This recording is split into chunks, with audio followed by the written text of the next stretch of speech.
Bismillahirrahmanirrahim. Assalamualaikum warahmatullahi wabarakatuh. Halo semuanya, apa kabar? Pada pertemuan kali ini kita akan membahas konsep astronomi kembali, yaitu tentang diameter sudut benda langit. Sebelum kita mengkaji apa itu diameter sudut, ada baiknya kita mengulang kembali konsep matematika tentang sudut.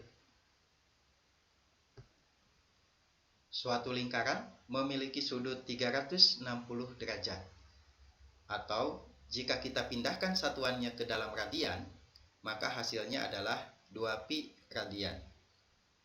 Dengan kata lain, 1 radian sekitar 57,3 derajat.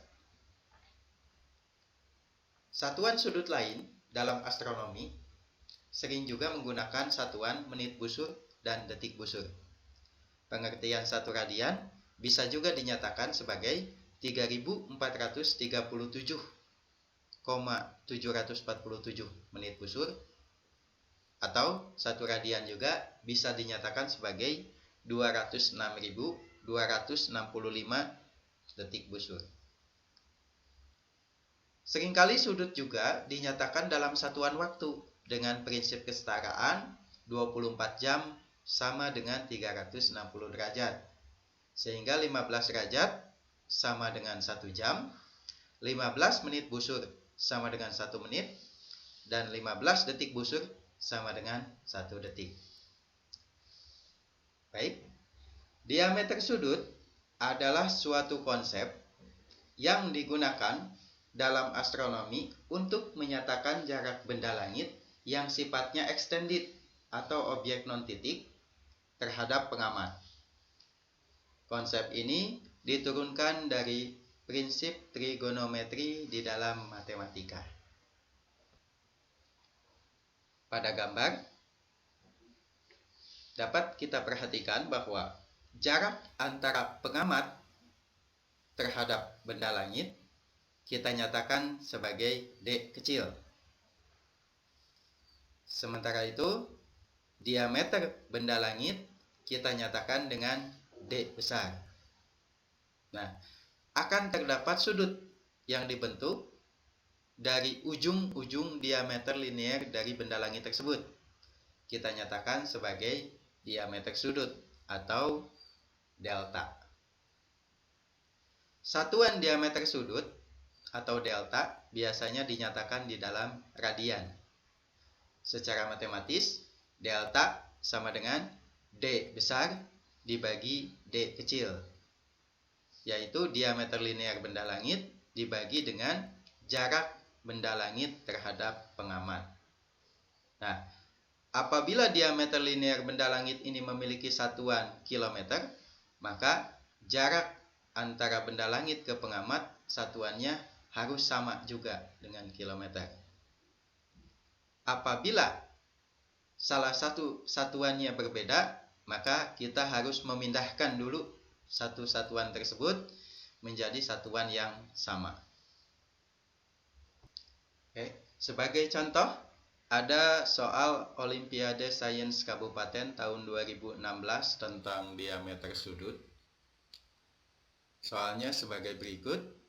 Gerhana matahari total terjadi saat diameter sudut bulan lebih besar atau sama dengan diameter sudut matahari jika diamati dari bumi. Jarak minimal bulan dari permukaan bumi agar terjadi gerhana matahari total adalah sebagai berikut pilihannya. Untuk penyelesaiannya, perhatikan informasi dari soal bahwa diameter sudut bulan lebih besar atau sama dengan diameter sudut matahari jika diamati dari bumi. Dari sini kita bisa mengunci pemahaman diameter sudut bulan sama dengan diameter sudut matahari, atau delta B sama dengan delta M.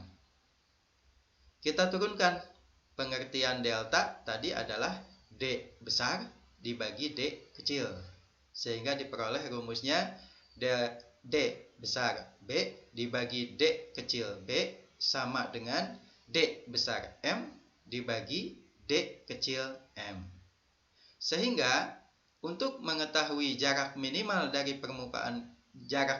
bulan dari permukaan bumi, maka dihasilkan persamaan D kecil B sama dengan diameter bulan dibagi diameter matahari dikalikan jarak pengamat ke matahari. Karena yang kita pahami adalah diameter bulan dan diameter matahari, maka apabila diketahui hanya jari-jari bulan dan jari-jari matahari, boleh kita kalikan dengan angka 2 karena diameter adalah 2 kali jari-jari. Boleh juga tidak, karena toh nanti akan dibagi, hasil baginya akan tetap sama. Sehingga kalau kita ketahui bahwa jari-jari bulan sekitar 1737 km dan jari-jari matahari sekitar 696.000 km, maka hasilnya akan menjadi 2 dikali 1737 dibagi 2 dikali 696.000, hasilnya nanti dikalikan dengan jarak antara pengamat ke matahari, kita anggap sebagai satu satuan astronomi. Sehingga kita akan peroleh hasilnya sekitar 2,496 kali 10 pangkat min 3 satuan astronomi.